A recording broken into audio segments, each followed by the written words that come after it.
Food is not something just to be done with to satisfy your physical need.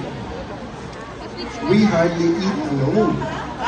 We books because you have so much to see. Your passion is, it's palpable, right? But yes, we get Okay, very short and sweet. Okay, Philippines is a culture clash. Even Philippines is very so, if I study here for 89 Bawal mag-cheat. Bawal mag-cheating.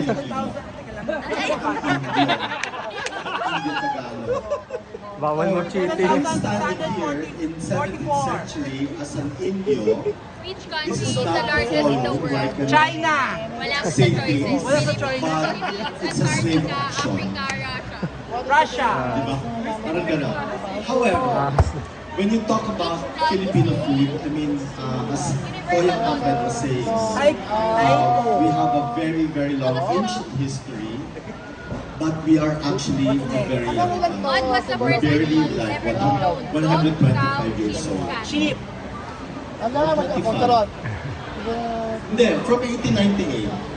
From 1898, it's a republic. That's why when I wrote my book, when I wrote Dila at Hero, paghahanap sa pambansang panlasang Pilipinas, it's really a search for a taste. In which So, animated you know, Toy Story!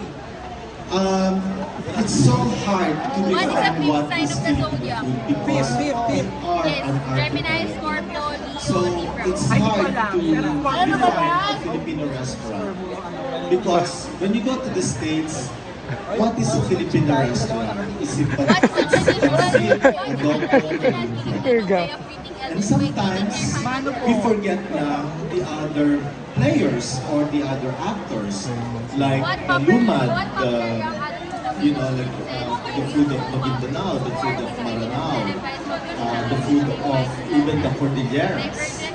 So yun, so parang, ngayon, so lagi ko nalang iniisip, if I'm asked with this question, what is Filipino food? I just tell this people, can you just like rephrase your question and don't ask anymore what is Filipino food, but rather how Filipinos Filipino. So simulat ko yun in the room, but in simple terms, we should ask, we should no longer ask what is Filipino food. I love it. How food becomes Filipino. Yun lang po. At maraming salamat. I thank you. food for thought. Oh, we're leaving everyone with food for thought. Thank you so much for this fascinating, enriching discussion.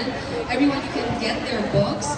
Get Cloud and RG have their books available at the Anvil Publishing Group, which is right over there. Thank you po! Play competition, guys. If you're seeing, yeah.